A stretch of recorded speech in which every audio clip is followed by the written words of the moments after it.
23 गतेदेखि बसेको प्रतिनिधि सभाले नेपाली जनताको लागि, नेपाली जनताको शान्ति, समुन्नति, हित संरक्षणको लागि के काम गर्यो? अविश्वासको प्रस्ताव आएको 77 पुस 5 गतेले आज 77 चैत्र 24 गते प्रतिनिधि सभा पुनर्स्थापित भएर फागुन 23 गते बैठकको प्रारम्भ भएको कुराले पनि आज 32-33 दिन बितिसक्यो। त्यो अविश्वासको प्रस्ताव कहाँ छ? पुष्पकमल दाहालजी, शेरबहादुर देउवा, महन्त ठाकुर अथवा उपेन्द्र यादव लगायतका मान्छेहरू किन बोल्दै? कहाँ छ त्यो अविश्वासको प्रस्ताव? प्रतिनिधि सभा विघटन भएपछि तपाईँ संसद सदस्य होइन नि, तपाईले संसद सदस्यको लोगो लगाएर किन बस्नु? अहिले प्रतिनिधि सभा चालु छ, तपाईँ प्रधानमन्त्रीको राजीनामा कहाँ माग्नुहुन्छ? बसन्तपुर। संविधानको धारा 76(1) भनेको बहुमत प्राप्त प्रधानमन्त्री, संविधानको धारा 76(2) भनेपछि चाहिँ 2 वा 2 भन्दा बढी दलहरूको प्रधानमन्त्री। 2074 मङ्सिर 10-21 मा भएको निर्वाचनमा त कुनै राजनीतिक दलले बहुमत पाएको थिएन। नेकपा माओवादीको 53 सिट, नेकपा एमालेको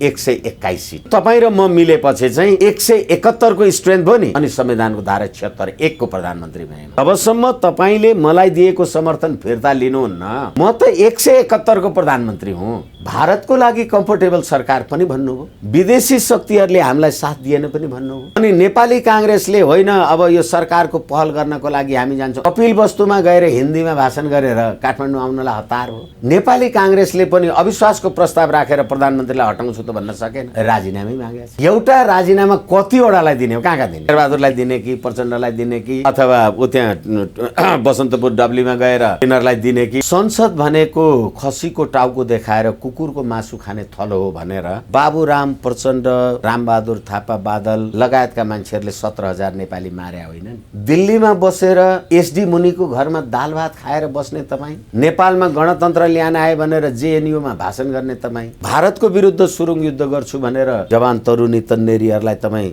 सुरुङ खन्न लगाउने, भारतको विरुद्ध तपाईले सुरुङ युद्ध खनेको थियो भने तपाईलाई जेएनयू मा भाषण गर्न दिन्थे कि त्यही सहित बनाउँथे? नेपाली कांग्रेस एक्लैले त अविश्वासको प्रस्ताव पनि राख्न सक्दैन। सरकारलाई दिएको समर्थन फिर्ता लिने बित्तिकै अब चाहिँ प्रधानमन्त्रीले विश्वासको मत लिनुपर्छ। अब प्रधानमन्त्रीजीले विश्वासको मत लिनुहुन्छ, प्रस्ताव राख्नुभयो, पास हुँदैन। तपाईले अविश्वासको प्रस्ताव राख्न नसकेको कारणले मैले विश्वासको मत राखे हो, र तपाईको अविश्वासको प्रस्ताव आयो भने त्यो फेल भयो भने पनि मै प्रधानमन्त्री हुन्छु। एकचोटि अविश्वासको प्रस्ताव ल्याएपछि 1 वर्षसम्म ल्याउन पाइँदैन। अविश्वासको प्रस्ताव राख्नु भएन तर समर्थन चाहिँ फिर्ता लिनुभयो भने म अल्पमतमा त परे, अल्पमतमा परेपछि अब मैले विश्वासको मत लिनुपर्छ। मैले लार्जेस्ट पार्टीको हैसियतले विश्वासको मत राखेँ, तपाईले दिनु भएन भने अब अर्को प्रधानमन्त्री को हुने? मेरो भन्दा लार्जेस्ट अर्को छैन। अनि फेरि मैले 30 दिनभित्र प्रतिनिधि सभा विघटन गर्ने। म 121 एमालेको संसदीय दलको नेता छु भने मेरै पार्टीको सदस्यले उसलाई सही नगरिकन त बहुमत पुग्दैन, अनि अर्कोलाई सही गरे भने त व्हिप लाग्छ नि त, म निकाल्दिन्छु। के हुन्छ?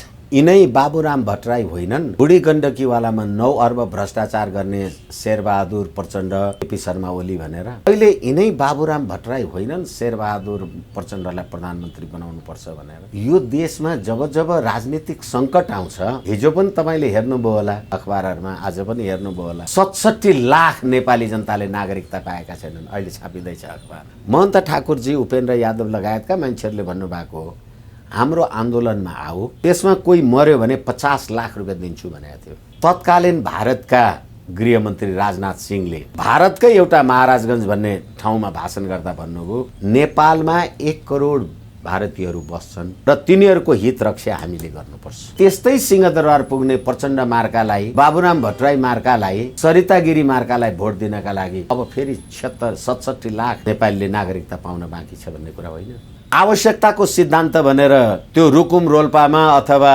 डोल्पा अथवा जहाँ जहाँ माओवादीले आक्रमण गरेका थिए अदालतको न्यायाधीश हेर्न गएको थियो त्यहाँ। यो प्रतिनिधि सभा हिजो त तपाईले भन्नुहुन्थ्यो नि, आफैलाई जन्माउने प्रतिनिधि सभालाई प्रधानमन्त्री आफैले मारे, यो त हत्यारा रहेछ भने त सर्वोच्च अदालत, सामान्य सर्वोच्च अदालत त तँलाई बिउचाइदियो नि त प्रतिनिधि सभालाई। खोइ त अर्को छोरो भएको भने खड्गेले हटियाट भन्छ।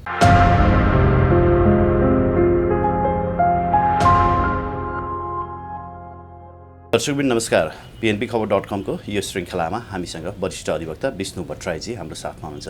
सर, यसलाई स्वागत गर्न चाहन्छु PNBखबर.com मा। हजुर, धन्यवाद, नमस्ते। अब नयाँ सत्ता समीकरणको कुरा आइरहँदा फेरि पनि हैन, नयाँ सरकार बन्न सक्ने अथवा अविश्वासको प्रस्ताव कतैबाट आउन सक्ने छाँटकाँट देखिएन। त्यो हिसाबले पनि यहाँहरूले जसरी हिजोको दिनमा लड्नु भएको थियो संसद विघटनको पक्षमा, अब फेरि पनि केपी ओली चाहिँ अर्ली इलेक्सनकै तर्फमा जाने अथवा मध्यावधिकै तर्फ जाने र संसद विघटनलाई चाहिँ आफ्नो औचित्य पुष्टि गर्दै त्योभन्दा बाहेक अरू विकल्प केही पनि छैन भन्ने तर्कहरू बाहिर आउँछन्। त्यो सत्य हो सर? धन्यवाद। पहिलो कुरा त के हो भने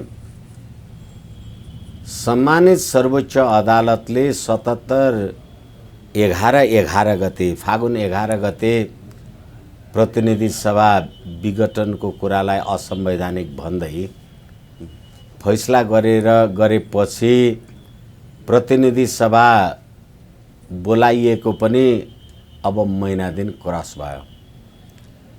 यो महिना दिनभित्र अथवा प्रतिनिधि सभा पुनर्स्थापना हुन्छ भनेर फैसला गरेको अब 2 महिना नाग्न लाग्यो। यो अवस्थामा 23 गतेदेखि बसेको प्रतिनिधि सभाले नेपाली जनताको लागि, नेपाली जनताको शान्ति, समुन्नति, हित संरक्षणको लागि के काम गर्यो? एउटा प्रश्न। र अर्को कुरा, यो प्रतिनिधि सभा यति किम कर्तव्य विमूढ, कर्तव्यहीन जस्तो देखिएको छ, किनभने प्रतिनिधि सभा बसेको 2077 फागुन 23 गतेले आज महिना दिन पुगिसक्दा यसले देशलाई राजनीतिक के निकास दियो? नयाँ सरकार दिन सक्यो? सकेन। नयाँ गठबन्धन बन्न सक्यो? सकेन। अविश्वासको प्रस्ताव ल्याउन सक्यो? अनि हिजो प्रधानमन्त्रीले प्रतिनिधि सभा विघटन गर्दाखेरि मलाई मेरै राजनीतिक दलका, संसदीय दलका साथीहरूको असहयोगको कारणले गर्दा सरकारले अपेक्षित गति लिन सकेन भनेर उहाँले लिखित जवाब प्रस्तुत गर्नुभएको छ। र पीडाका साथ भन्नुपर्छ, अहिलेको राजनीतिक अस्थिरता के मुलुकको आवश्यकता कुनै राष्ट्रिय चुनौतीको कारणले आएको हो? एउटा सत्ताधारी पार्टी तत्कालीन नेकपा भित्रको पुष्पकमल दाहाल, माधव नेपाल र केपी शर्मा ओलीजीको व्यक्तिगत अहम तुष्टिको कारणले यो असन्तुष्टि आएको होइन, यो राजनीतिक अस्थिरता आएको होइन। तपाईहरू आम सञ्चारको मान्छे, धेरै ठाउँमा सायद कुरा गर्नुहुन्छ होला अथवा धेरै व्यक्तित्वहरूको अभिव्यक्ति लिने गर्नुहुन्छ होला। कुनै पनि एउटा त्यस्तो अभिव्यक्ति मैले चाहिँ सुन्न पाएको छैन ताकि अहिलेको राजनीतिक तरलता अथवा अहिलेको राजनीतिक अस्थिरता मुलुकको राष्ट्रिय स्वाभिमान, शान्ति र यो राज्य प्रणालीको स्थिरताको लागि भएको छैन। अहिले प्रतिनिधि सभाले विकल्प सरकार दिन सकेन। तपाईले सम्मानित सर्वोच्च अदालत समक्ष अहिले त फागुन 23 गतेको फैसलाले केपी शर्मा ओलीजी र सभामुख अग्निप्रसाद सापकोटाजीको पार्टी बेग्लै बेग्लै भएको छ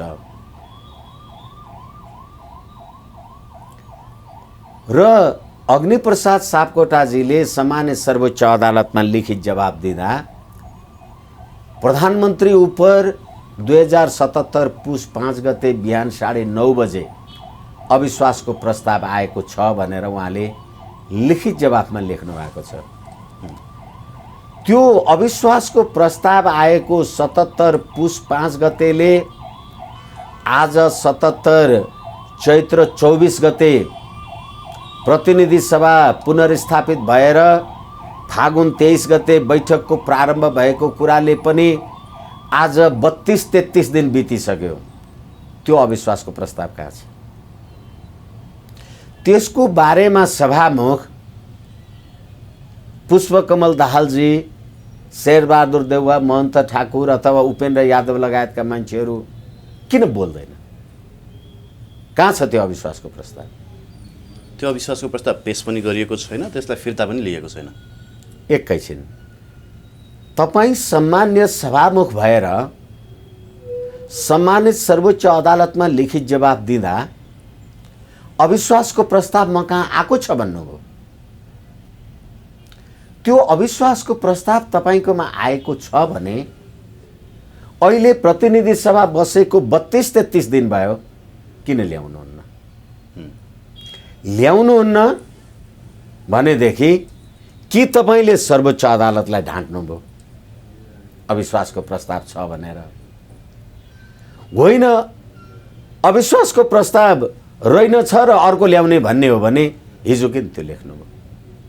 अब फेरि अर्को कुरा, अविश्वासको प्रस्ताव हामीले राखेका छौँ भनेर देव गुरुङजीहरूले भन्दा पुष्पकमल दाहालजीहरू, माधव नेपालजीहरू हामी यहाँ छौँ भनेर संसद सदस्यको लोगो लगाउनुहुन्थ्यो।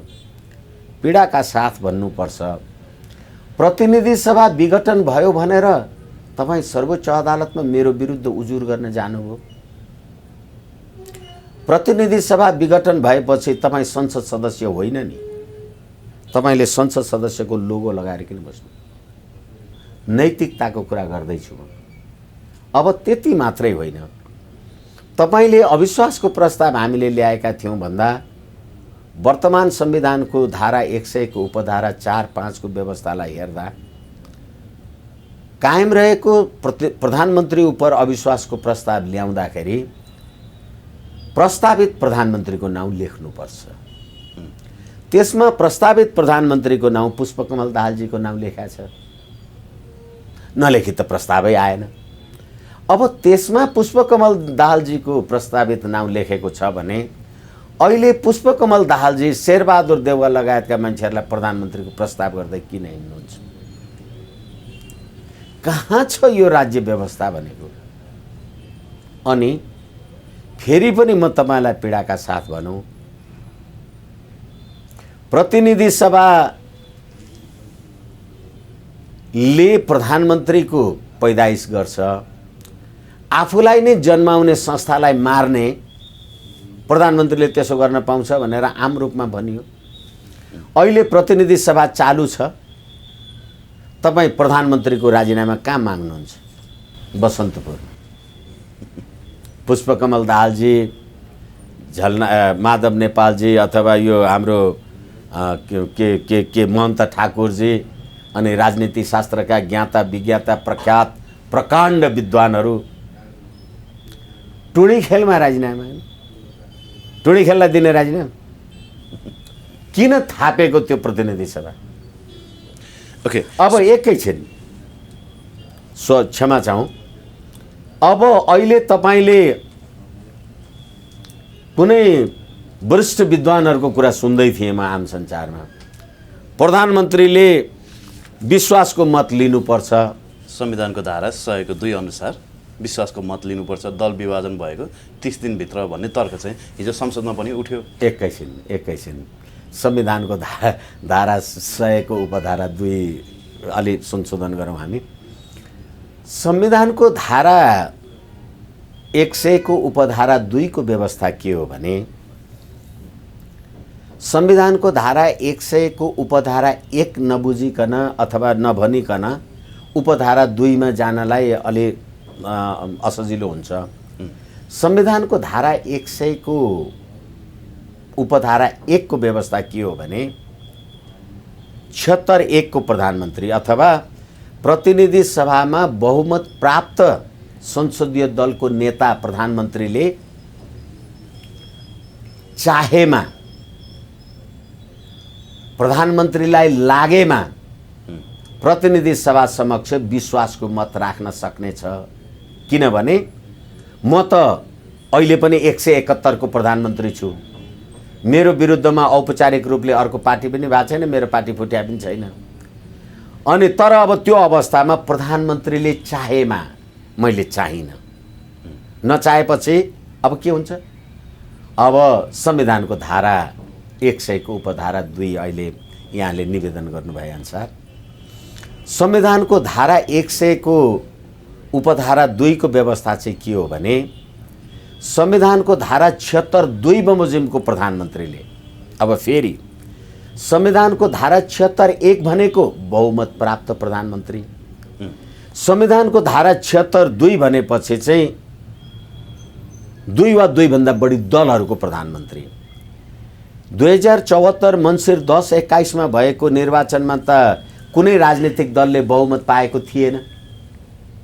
नेकपा माओवादीको 53 सिट, नेकपा एमालेको 121 सिट गरेर अनि उहाँहरूले 2074 11-27 गते उहाँहरू मिलेर अनि त्यहाँबाट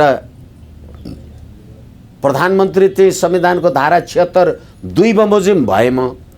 तर पछि तपाईँ र म मिलेपछि चाहिँ 171 को स्ट्रेन्थ भयो नि, अनि संविधानको धारा 76(1) को प्रधानमन्त्री भए म। अहिले पनि सम्मानित सर्वोच्च अदालतको अस्ति फागुन 11 गतेको फैसलामा वर्तमान प्रधानमन्त्री संविधानको धारा 76(1) बमोजिमको प्रधानमन्त्री भनेर लेख्नु भएको छ। र 76(2) को प्रधानमन्त्री कसरी भयो? अथवा तपाईँले भनेको जस्तो 23 गतेको निर्णय पश्चात भनेपछि फागुन 23 गतेको निर्णयले एमाले र माओवादी आफ्नो आफ्नो कित्तामा भएपछि अब संविधानको धारा 100 को उपधारा 2 को कुरा आयो। अब 100 को उपधारा 2 बमोजिम त विश्वासको मत माओवादी र एमाले मिलेर त कहिले लिएका छन्? 74-11-27 मा। 74-11-27 मा मैले प्रतिनिधि सभामा विश्वासको मत लिएको छु। अहिले तपाईँ माओवादी म एमाले भएँ भने अब मैले विश्वासको मत किन लिनु पर्यो? तपाईँ विश्वासको मत फिर्ता लिनुहोस् न, मलाई मेरो समर्थन फिर्ता गर्नुहोस्, अनि पो मैले मसँग बहुमत छ कि छैन भनेर विश्वासको मत लिने हो। जबसम्म तपाईँले मलाई दिएको समर्थन फिर्ता लिनुहुन्न, म त 171 को प्रधानमन्त्री हुँ, मैले विश्वासको मत लिनै परेन। अब एक थरी विद्वानहरूको कथन अघि म निवेदन गर्दै थिएँ, प्रधानमन्त्रीले 30 दिनभित्र विश्वासको मत लिनुपर्छ आदि इत्यादि कुनै के पहाड खस्छ भन्नुहुन्थ्यो। 30 दिन त आज 24 गते भयो, 22 गते त 30 दिन पुग्यो नि त, फागुन 23 गते सुरु भएको प्रतिनिधि सभा होइन, चैत 22 गते त पुग्यो 30 दिन पुग्यो। के भयो खोइ? कहाँ छन् ती यी विद्वान वरिष्ठ मान्छेहरू? के भन्दैछन् भने होइन, संविधानलाई मान्ने हो भने प्रधानमन्त्रीले विश्वासको मत लिनुपर्छ भन्ने तर्क त संविधानविदहरूले पनि राख्नु भएको छ नि। यसैले एकछिन यही त्यही विधहरूकै कुरा गर्दैछु म। मैले विश्वासको मत 2074-11-27 गते लिइसकेँ। तपाईँ र म भएर हामी 171 को स्ट्रेन्थमा छु म। तपाईँले मेरो मसँगको समर्थन फिर्ता लिनु भएको छैन, मैले विश्वासको मत किन लिने? म अल्पमतमा छु कि बहुमतमा छु भन्नलाई न हो। नेकपा माओवादीले मलाई दिएको विश्वासको मत अथवा हामी जतिखेर संयुक्त सरकार बनायौँ, माओवादीले फिर्ता लिएको छैन। अनि एउटा प्रधानमन्त्रीले कतिचोटि विश्वासको मत लिनुपर्छ? त्यसैले विधहरूका कुरा गरे हामीले, विधहरू के भन्नुहुन्छ भनेर। जस्तो माओवादीको यो दोधारे नीति चाहिँ खासमा किन हो? ऊ समर्थन पनि फिर्ता नलिने र फेरि राजीनामा पनि माग्दै हिँड्ने, अघि यहाँले भने जस्तै होइन, दिनदिनै माग्दै हिँड्ने, त्यो चाहिँ कस्तो खालको नीति हो यो माओवादीको? अब माओवादीको नीति कस्तो हो भन्ने कुरा गर्दाखेरि हामीले लड्डु खाएको र भाङ खाएको कुरालाई स्मरण गर्नै पर्ने हुन्छ। यही संविधानको व्याख्या गर्यो सम्मानित सर्वोच्च अदालतले, संविधानको धारा 76, 85 आदि इत्यादि 100 जे भनौँ, त्यतिखेर त उहाँहरू लड्डु खानुभयो। अनि जब फेरि यही सर्वोच्च अदालतले यही संविधानको धारा 17 को उपधारा 2 को क ख ग बमोजिम, संविधानको धारा 270 बमोजिम राजनीतिक दलको स्वतन्त्रता, अर्काको पार्टीको नाउँ आफू राख्न पाइँदैन भनेर गरेको फैसला, त्यो फैसला सुनेपछि फेरि उहाँहरू चाहिँ धतुरो खानुभयो। अब मैले तपाईँलाई यो कुरा किन निवेदन गरिराखेको छु भने तपाईँले हिजो प्रतिनिधि सभा विघटन गर्दा प्रचण्डजी र माधव नेपालजीले केपी शर्मा ओलीजीलाई पार्टीबाट निकालेर पुष्पकमल दाहालजी संसदीय दलको नेता भएको हो। अब उहाँले आफू संसदीय दलको नेता हुँ भनेर र अविश्वासको प्रस्तावमा पनि प्रस्तावित प्रधानमन्त्रीको नाउँ पुष्पकमल दाहालजी लेखेपछि उहाँहरू त चितवनमा लड्डु खाएको बेलामा हतार हतार गरेर दौडेर बुढा नीलकण्ठ शेरबहादुरकोमा गएर तपाईँ प्रधानमन्त्री हो भन्नुभयो नि। त्यति मात्रै होइन, उहाँले भारतको लागि कम्फर्टेबल सरकार पनि भन्नुभयो, विदेशी शक्तिहरूले हामीलाई साथ दिएन पनि भन्नुभयो। अनि नेपाली काङ्ग्रेसले होइन अब यो सरकारको पहल गर्नको लागि हामी जान्छौँ, हालाकि काङ्ग्रेसवाला कुरा गरौँला, हामी पहल गर्छौँ भन्दाखेरि कपिल वस्तुमा गएर हिन्दीमा भाषण गरेर काठमाडौँ आउनलाई हतार हो। तर नेपाली काङ्ग्रेसले पनि अविश्वासको प्रस्ताव राखेर प्रधानमन्त्रीलाई हटाउँछु त भन्न सकेन, राजीनामै मागेको छ। एउटा राजीनामा कतिवटालाई दिने हो, कहाँ कहाँ दिने? शेरबहादुरलाई दिने कि प्रचण्डलाई दिने कि अथवा ऊ त्यहाँ बसन्तपुर डब्लीमा गएर तिनीहरूलाई दिने कि अथवा तपाईँ हामी आम सञ्चारमा कुरा गरिराखेका छौँ हामीलाई दिने कि कहाँ दिने हो राजीनामा? म जसरी प्रधानमन्त्री भएँ त्यसरी मलाई विस्थापन गर्नुहोस् न, विस्थापन गर्नुहोस् न। र अहिले फेरि बहुत ठुलो लोकतन्त्र, विधिको शासन, जनताको राजकीय सत्ता, सम्प्रभु सत्ता, मानवाधिकारका कुरा गर्छौँ हामी। प्रचण्डजीहरूले किन यसो गरेको होला भनेर तपाईँले भन्दाखेरि संसद भनेको खसीको टाउको देखाएर कुकुरको मासु खाने थलो हो भनेर बाबुराम प्रचण्ड, रामबहादुर थापा बादल लगायतका मान्छेहरूले 17,000 नेपाली मारे होइनन्। अब अहिले त्यही संसदमा तपाईले त भन्नुहुन्थ्यो खसीको टाउको देखाएर कुकुरको मासु खाने, अहिले त त्यो संसदमा तपाईहरुले खसीको टाउको देखाएर 17,000 नेपालीको रगत खानु भएको छ। अनि त्यस्ता मान्छेहरुको कुरालाई पत्यार गरेर भर गरेर अनि दिल्लीमा बसेर एसडी मुनिको घरमा दाल भात खाएर बस्ने तपाई, नेपालमा गणतन्त्र ल्यान आए भनेर जेएनयूमा भाषण गर्ने तपाई, भारतको विरुद्ध सुरुङ युद्ध गर्छु भनेर हाम्रा युवा भाइ बहिनीहरु, जवान तरुणी तन्नेरीहरुलाई तपाई सुरुङ खन्न लगाउने, भारतको विरुद्ध तपाईले सुरुङ युद्ध खनेको थियो भने तपाईलाई जेएनयूमा भाषण गर्न दिन्थे कि त्यही शहीद बनाउँथे? तपाई नेपाली त हो, नेपाली जनताको हित र उन्नतिको लागि चाहिँ के हो? अब फेरि किन समर्थन फिर्ता लिनुहुन्न भनेदेखि उहाँको पार्टीको 5 जना मन्त्रीहरु अहिले केपी शर्मा ओलीको मन्त्री परिषदमा हुनुहुन्छ। उहाँहरुले अब उहाँहरुको नैतिकताको प्रश्न, फेरि तपाई माओवादीबाट निर्वाचन जितेर आउनुभयो, एमाले पार्टी जोइन गर्नुभयो, रामबहादुर थापा बादल लगायतका मान्छेहरु जो अहिले मन्त्री पनि हुनुहुन्छ भनेदेखि अब तपाईहरु कुन पार्टीको नैतिकता खोज्ने? तपाई एमाले हो कि माओवादी हो? अब किन प्रचण्डजीहरु फिर्ता लिनुहुन्न त भनेर तपाईले भन्दा अब प्रचण्डजीले फिर्ता बोलाएर रामबहादुर थापा बादल फर्किने भएनन्। अब रामबहादुर थापा बादललाई पार्टीबाट निकाल न त, पार्टीबाट पनि निकाल्दैन। राजनीतिक दल सम्बन्धी ऐन 2073 को व्यवस्था के हो भने, दफा 31 को व्यवस्था के हो भने तपाई जुन दलबाट निर्वाचित भएर आउनु भएको हो तपाईले त्यो दल परित्याग गर्नुभयो भने तपाईको संसद सदस्य जान्छ। रामबहादुर थापा बादलको संसद सदस्य के भयो? अब रामबहादुर थापा बादलको संसद सदस्यको बारेमा त अब अहिले तपाईहरुले ध्यान दिनु भएको छैन। फेरि यस्तै तरल राजनीति भयो भने अनि फेरि प्रश्न उत्तर गर्नु होला। तर अहिले अब किन उहाँहरु फिर्ता लिनुहुन्न भने 5 जना मान्छेहरु त केपी शर्मा ओलीजीकोमा गए। अब 53 जनाको स्ट्रेन्थ भएको नेकपा माओवादी अब अहिले कतिमा पुग्यो? 49 मा, 48 मा। त्यसै गरेर नेपाली कांग्रेसको पनि 64 को स्ट्रेन्थ। अब एकजना विजय गजदारलाई भ्रष्टाचारको मुद्दा लाग्यो, अर्को के भयो, मर्यो, उहाँहरुको पनि 2 जना घट्यो।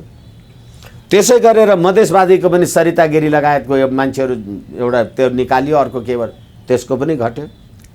केपी शर्मा ओलीले नेतृत्व गरेको त 121 त अहिलेसम्म छँदैछ नि भने नेपाली कांग्रेस एक्लैले त अविश्वासको प्रस्ताव पनि राख्न सक्दैन।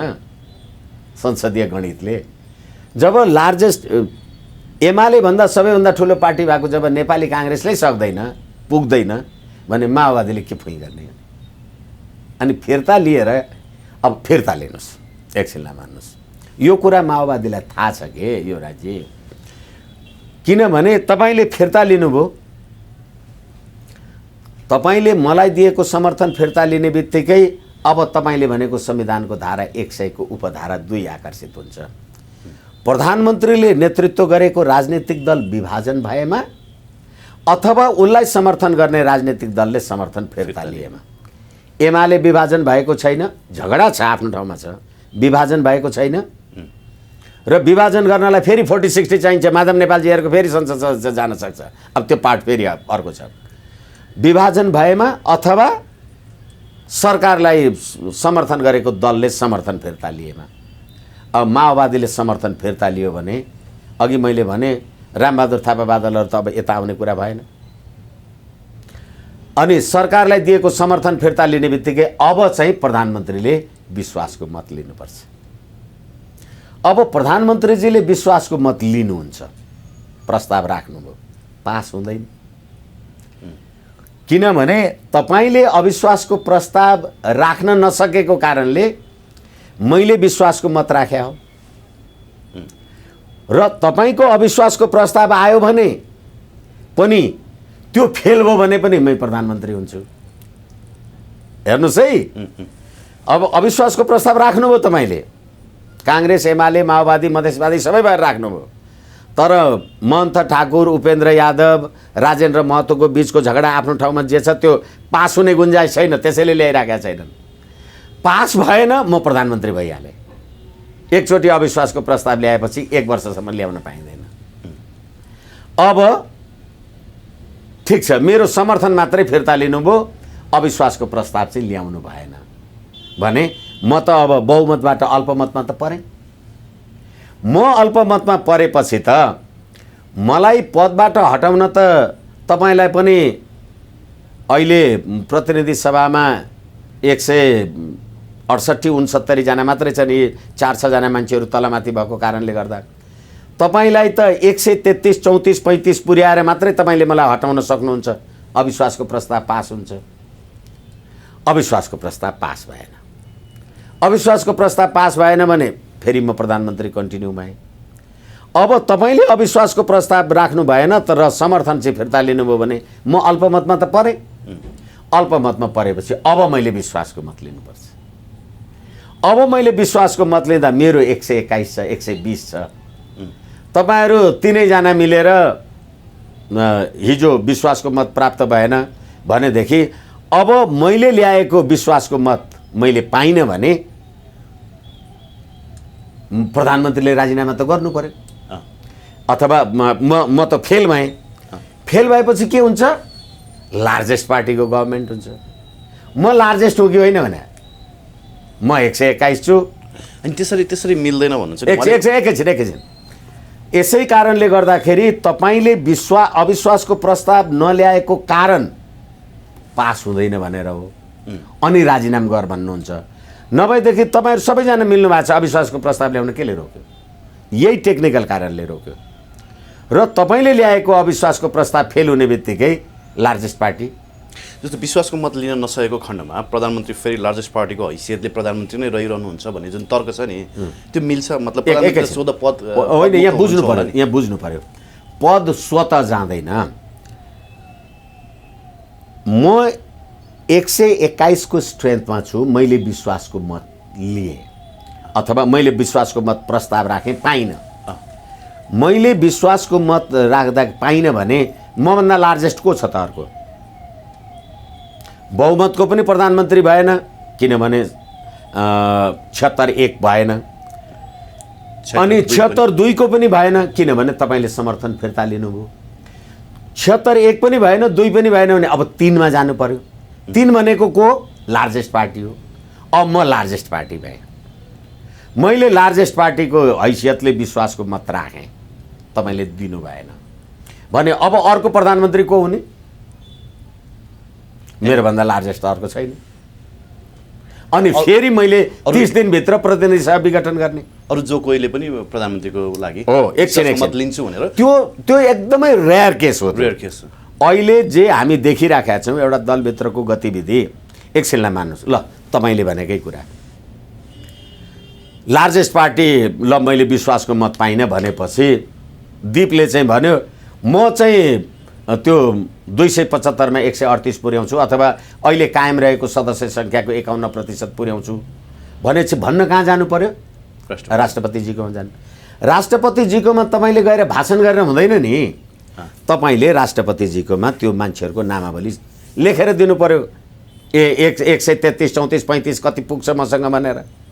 अनि त्यो 133, 34, 35 पुग्दाखेरि त त्यो विष्णु भट्टराईको नाउँ लेखेर त हुँदैन होला नि, संसद सदस्यको नाउँ लेख्नु पर्यो। मेरो 121 का संसदीय दलका सदस्यले सही नगरिकन उसको कसरी अर्को बहुमत पुग्छ? कहाँ हुनुहुन्छ तपाईँहरू भने? यो देशका विद्वान अथवा राजनीति शास्त्रीहरू, यो संविधानका लेखक पढकहरू कहाँ छन्? तपाईँले भने जस्तो अस्ति एकैछिन लार्जेस्ट पार्टीले पाएन भने अब अर्को कसैले म लार्जेस्ट हुन्छु भन्न त पाउँछ नि। हो, संविधानको धारा 76 को 2, 3, 4 को व्यवस्थाले गर्नुपर्छ त्यो। तर त्यो गर्नका लागि म 121 एमालेको संसदीय दलको नेता छु भने मेरै पार्टीको सदस्यले उसलाई सही नगरिकन त बहुमत पुग्दैन। अनि अर्कोलाई सही गरे भने त व्हिप लाग्छ नि त, म निकाल्दिन्छु, के हुन्छ? यसै कारणले गर्दा वर्तमान प्रधानमन्त्रीलाई निकाल्न सक्ने संवैधानिक र कानुनी बाटो मैले देखाएको छैन। त्यसैले राजीनामा मागिरहेका छन् यिनीहरू। किनभने नैतिकता उठाएर राजीनामा मागिरहनु भएको छ। अब नैतिकताका प्रश्न, नैतिकता यो अनि यो बारे नजाउँ, अलिकति आउट अफ ट्र्याकै होला। अस्ति पनि हामीले कुरा गऱ्यौँ होइन, जस्तो महन्त ठाकुरलाई फकाउनको लागि दौडिँदै रामचन्द्र पौडेल पुगेका थिए होइन। रामचन्द्र पौडेललाई पनि प्रश्न छ, उहाँले के भन्नुभयो भने हामी सरकारमा नजान सक्छौँ, हाम्रो एजेन्डाको सम्बोधन गर्न सक्ने अहिलेका प्रखर व्यक्ति भनेका केपी शर्मा ओली नै हुन्। पहिला हाम्रो एजेन्डा सम्बोधन हुनु पर्यो, त्यस पछाडि मात्रै हामी अविश्वासको प्रस्ताव या सरकारमा जाने कुरामा चाहिँ हामी छलफल गरौँला। र त्योभन्दा पनि बेसी चाहिँ केपी ओलीसँगै सहकार्यको प्रस्ताव चाहिँ अगाडि बढिरहेको छ भन्ने कुरा उहाँले प्रष्ट भन्नुभयो होइन। त्यो देख्दा चाहिँ महन्त ठाकुरहरू जुन जसपाको एउटा अहिले की रोल छ, उहाँहरू चाहिँ सरकारमा पनि नजाने, कुनै पनि तर्फबाट तटस्थ बस्दिने र केपी शर्मा ओलीको संसद विघटनको औचित्य पुष्टि गराएर फेरि पनि मध्यावधिकै यो सिनेरियो चाहिँ क्रिएट गर्नको लागि उनीहरूको भूमिका खेलेको हो कि जस्तो देखिन्छ होइन। अब पहिलो कुरा त उहाँहरूले जुन एजेन्डाका कुरा गर्नुभएको छ, यो प्रतिनिधि सभा विघटनको कुरालाई सर्वोच्च अदालतले पुनर्स्थापित नगर्दाखेरि उहाँहरूको एजेन्डा थियो कि थिएन? र फेरि पनि यो एजेन्डावाला कुरा गर्दा कहिलेकाहीँ पीडाका साथ भन्नुपर्छ, यही सम्मानित सर्वोच्च अदालतले कर्तव्य ज्यान मुद्दामा अपराधी प्रमाणित गरेका मान्छेहरूलाई छोड्नुपर्ने होइन उहाँहरूको एजेन्डा? एकदमै। एकैछिन, हामी संवेदनशीलताका साथ म निवेदन गर्ने अनुमति चाहन्छु। यही सर्वोच्च अदालतले रेशम चौधरीजी लगायतको मान्छेहरूलाई कर्तव्य ज्यान मुद्दाका कसुरदार भन्यो, त्यसलाई पोलिटिकल इस्यु भनेन। र यही सरकारको प्रधानमन्त्री केपी शर्मा ओली आफू संवैधानिक परिषदको अध्यक्ष भएर वर्तमान प्रधान न्यायाधीश चोलेन्द्र शमशेर राणालाई प्रधान न्यायाधीशको लागि सिफारिस गर्नुभयो। अब जे भयो अहिले उहाँ प्रधान न्यायाधीश हुनुहुन्छ। अब त्यो सर्वोच्च अदालतले रेशम चौधरीजीलाई कर्तव्य ज्यान मुद्दाको कसुरदार, अभियुक्त होइन है, कसुरदार भनेर प्रमाणित गरेर जब उहाँ जेल जीवन यापन गरिराख्नु भएको छ, अहिले महन्त ठाकुरजी र केपी शर्मा ओलीजी मिलेर उहाँको मुद्दा चाहिँ, उहाँको सजाय चाहिँ माफी गर्नुभयो। दुईटा कुरा माफी गर्नुभयो भनेपछि तपाईँ अपराधी चाहिँ हो, माफ पो गरिदिया त भनेपछि अब रेशम चौधरीजी छुट्नुभयो, छुटेर कानुन मन्त्री नै हुनुभयो अनि न्याय चोलेन्द्र शमशेरकोमा आउनुभयो। त्यतिखेर के हुन्छ? विधिको शासनले देश। अनि यो एजेन्डा यसले मानवाधिकार, विधिको शासन र टिकापुर हत्याकाण्डद्वारा पीडित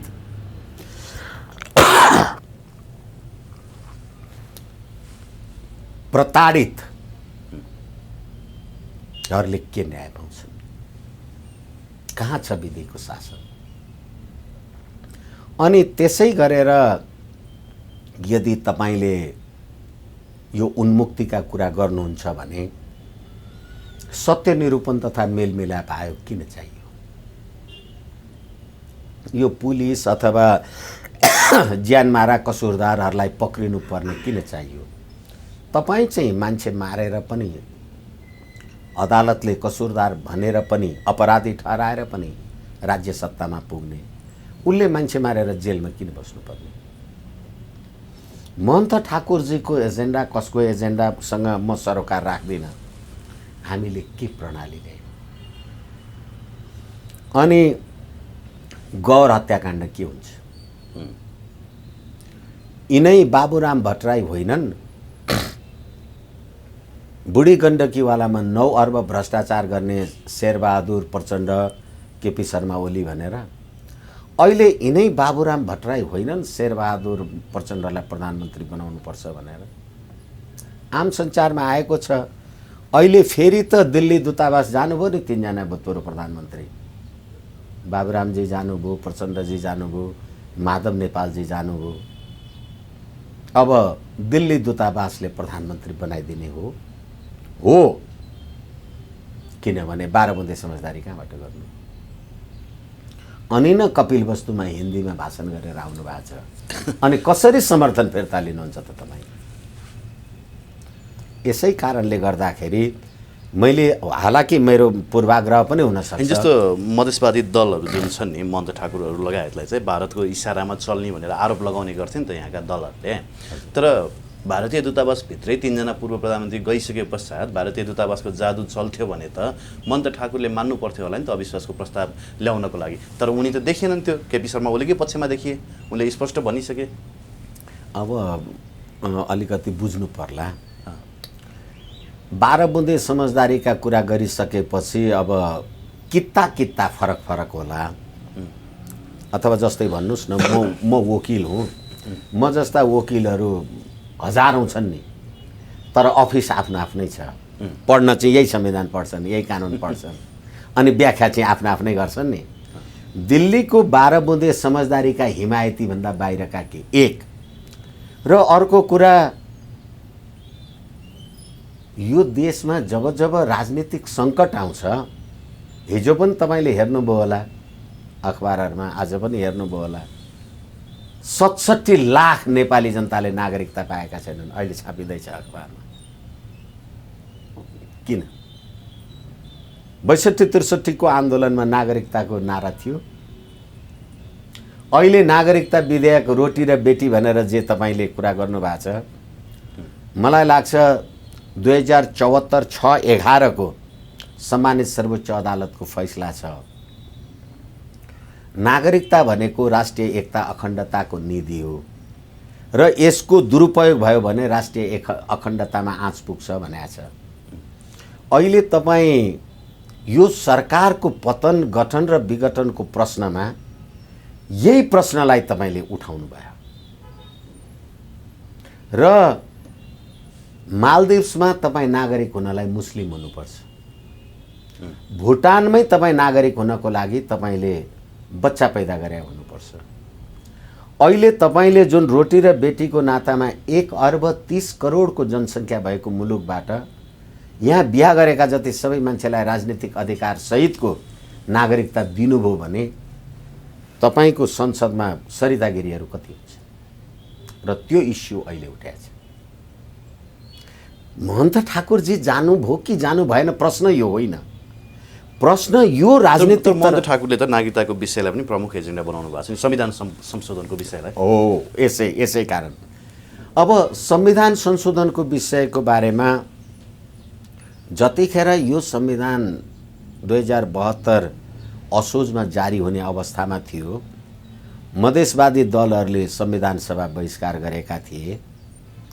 हालाकि यो संविधान गणतन्त्रको संविधान ल्याउनका लागि निर्णायक भूमिका खेल्ने फेरि राजतन्त्रवादीहरू नै छन्। यो पनि कुरा आफ्नो ठाउँमा होला, इतिहासले हिसाब राख्छ। मधेसवादीहरूले त बरु बहिष्कार गरेका थिए। मधेसवादीहरूले बहिष्कार गरेको कुरामा त्यतिखेर महन्त ठाकुरजी, उपेन्द्र यादव लगायतका मान्छेहरूले भन्नुभएको हो हाम्रो आन्दोलनमा आऊ, त्यसमा कोही मर्यो भने 50 लाख रुपियाँ दिन्छु भनेको थियो। कहाँबाट आउँछ त्यो पैसा? आज त्यो चाहियो भनिरहेका छन् त। होइन, कहाँबाट आउँछ एकछिन? सरकार अब अहिले महन्त ठाकुरजी केपी ओलीसँग जानुभयो भने त्यसरी दिने हो त्यो? कि त्यतिखेर 50 लाख दिन्छु भन्ने आँट बाहिर भित्रबाट कहाँबाट आएको थियो? हिसाब राख्नुहोस् न। अहिले संसद सदस्यको खरिद बिक्रीको लागि 10 करोड र 15 करोडको प्रश्न उठाएको छ, कहाँबाट आउँछ? मैले अझै अर्को कुरा तपाईँलाई निवेदन गर्न खोजेको कुरा के हो भने तत्कालीन भारतका गृहमन्त्री राजनाथ सिंहले भारतकै एउटा महाराजगञ्ज भन्ने ठाउँमा भाषण गर्दा भन्नुभयो नेपालमा 1 करोड भारतीयहरू बस्छन् र तिनीहरूको हित रक्षा हामीले गर्नुपर्छ। सन् 50 को सन्धिको कारणले गर्दा तपाईँ भारतीय हुनुभयो, नेपालमा आउन व्यापार स्यापार गर्नलाई तपाईँलाई त रोकथाम छैन, भिसा चाहिएन, जति बसे पनि भयो। अनि तपाईँ एउटा बिजनेस गर्नुहुन्छ अनि मेरो एउटा गोर्खाली भाइ केटो तपाईँकोमा कामदार बस्छ, अब नोकर बस्छ, भाडा मोल्छ अथवा जे काम गर्छ, अनि त्यसको नाउँमा तपाईँ वैदेशिक रोजगार अथवा फ्याक्ट्री इन्डस्ट्री अनेक थोक उसको नाउँमा त खोल्नुहुन्छ। अर्बौं भ्रष्टाचार तपाईँ गर्नुहुन्छ, पक्राउ पऱ्यो भने उजान्छ। यो पीडा किन हुँदैन नेपाली जनतालाई? अनि राजनाथ सिंहले भन्नुभएको कुरा हो त्यो। 48 लाख भारतीयले त नेपाली नागरिकता पाइसके भनेर बोल्नु भएको। 1 करोड भारतीयहरू नेपालमा बस्छन् र अहिले तपाईँ फेरि 67 लाखको कुरा उठाउँदै हुनुहुन्छ। अनि मलाई आम सञ्चारको एउटा मान्छेले भन्नुभयो होइन हिन्दीमा भाषण त यहाँ बाहिरबाट इन्डियाबाट आएका मान्छेहरूले पनि त नेपालीमा भाषण गर्छन् नि भनेर सुनाउँदै हुनुहुन्थ्यो। मैले भने अब त्यसो भने कपिल वस्तु भारत भयो प्रचण्डजीको हिन्दीको भाषण होइन, हाम्रो वर्गीय क्षेत्रीय वर्गको भाषा हो, त्यसकारण त्यो भाषामा उहाँले बोल्नुभयो भन्नु हो भने तपाईँ 5 थर ताप्लेजुङ जानुभयो भने लिम्बुवानमा भाषण गर्नुहुन्छ? होइन, त्यही कपिल वस्तुमै पनि कतिजनाले हिन्दी भाषा बुझ्दैन नि। एकैछिन, अरू आम जनताका कुरा छोड्नुहोस् न। तपाईँले मतदान गरेर 17,000 नेपाली जनताको शहादतमा मतदान गरेर प्रचण्ड कुदेर त सिंहदरबार पुग्या होइन नि। भोट त नेपाली जनताले दिएका हुन्। अनि त्यस्तै सिंहदरबार पुग्ने प्रचण्ड मार्कालाई, बाबुराम भट्टराई मार्कालाई, सरिता गिरी मार्कालाई भोट दिनका लागि अब फेरि 67 लाख नेपालीले नागरिकता पाउन बाँकी छ भन्ने कुरा होइन। अनि यो राज्य प्रणाली, यो राज्य व्यवस्था, त्यसैले धेरैचोटि मैले भनेको छु पात्र, प्रवृत्ति र प्रणाली। पात्र, अर्को कुरा मलाई लाग्छ बृहत शान्ति सम्झौता भएको 15 वर्ष पछाडि बृहत शान्ति सम्झौता उल्टियो। म जिम्मेवारीका साथ भन्न सक्छु, अहिले सक्छु। केपी शर्मा ओलीजी र पुष्पकमल दाहालजीको यो झगडाको कारणले गर्दा पुष्पकमल दाहालजीलाई दिएको सुरक्षा निकाय त प्रधानमन्त्रीजीले हटाउनु भयो। हटाएपछि पुष्पकमल दाहालजीले भन्नुभयो म माओवादीका लडाकुहरूलाई मेरो सुरक्षा दस्तामा राख्छु। ठिक छ, तपाईले माओवादी लडाकुका सुरक्षा दस्तालाई आफ्नो सुरक्षा दस्तामा राख्नुहुन्छ भने तिनीहरूले बोक्ने बन्दुक कहाँबाट आउँछ? बन्दुक बिनाको सुरक्षा दस्ता हुन्छ? होइन भनेदेखि तपाईको सुरक्षा दस्तामा रहेका माओवादी सेनाका लडाकु भन्ने हो भने त अनि नेपाली सेनाका लडाकु कहाँ पुगिराखेको छ देश के? त्यसैले सम्मानित सर्वोच्च अदालतले नेपाली जनताको अभिमत लिन जान्छु भन्दाखेरि तपाईले देशका तमाम राजनीतिक दललाई यस्तै प्रकारको हर्स ट्रेडिङ गरेर दिल्ली दूतावास जाऊ, नेताको चाकरी गर जनताको भोट लिन पाउँदैन भन्ने सर्वोच्च अदालत होइन? यही अदालत होइन यो गतिविधि लिएर आउने?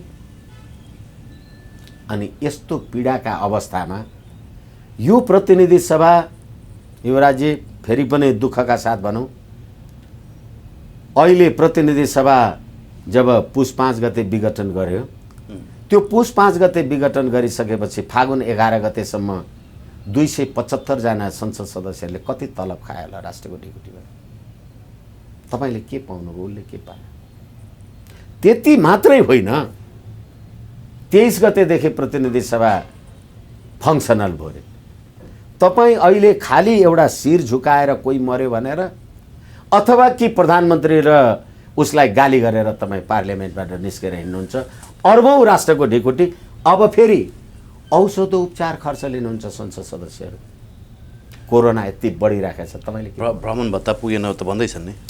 यस कारणले गर्दा यो किन चाहियो यो प्रतिनिधि सभा भनेको?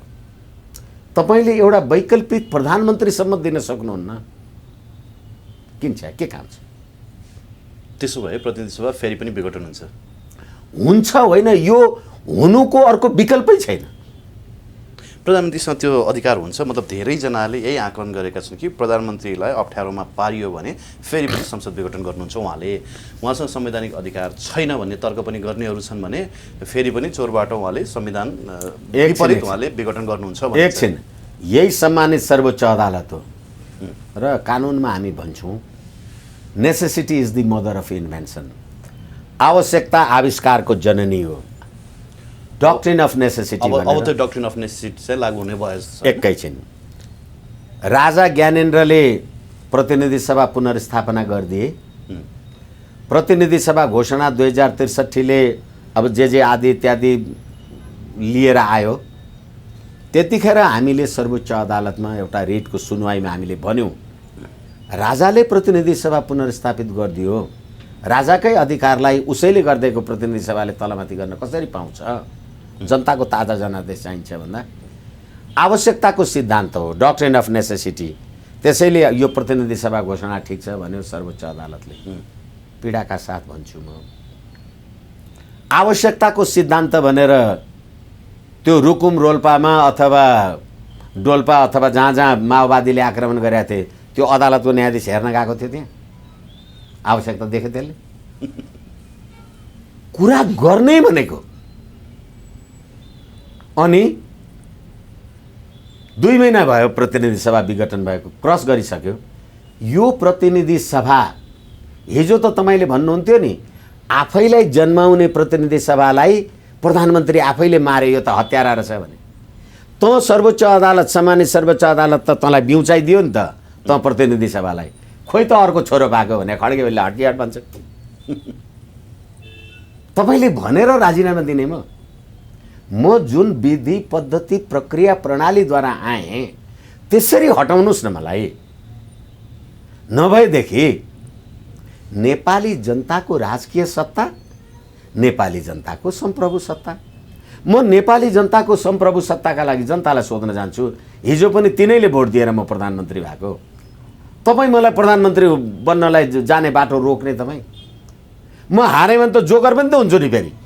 ए खड्गे हिजो यति भ्रष्टाचार गरेका थिइस् भने गाउँमै कुट्छन् कि? अनि तपाईँ जनताको अभिमत लिनका लागि रोक्ने अनि विधिको शासन र प्रजातन्त्र भन्ने हत्यारा र ज्यानमारालाई मन्त्री परिषदमा ल्याउनुपर्छ र गतिविधि गरेर सरकार बनाउनुपर्छ भन्ने यो अपराधीको साम्राज्य होइन यो राज्य व्यवस्था। यस कारणले गर्दाखेरि कि यो राज्य व्यवस्थाको अन्त्य हो कि प्रतिनिधि सभाको विघटनद्वारा निर्वाचनमा जानुको अर्को विकल्प छैन। हस् सर, धन्यवाद दिन चाहन्छु यहाँलाई महत्त्वपूर्ण संवादको लागि। हस्, मलाई पनि मेरा कुरा राख्ने अवसर दिनुभयो। PNPखबर.com लाई हार्दिक धन्यवाद, नमन, प्रणाम।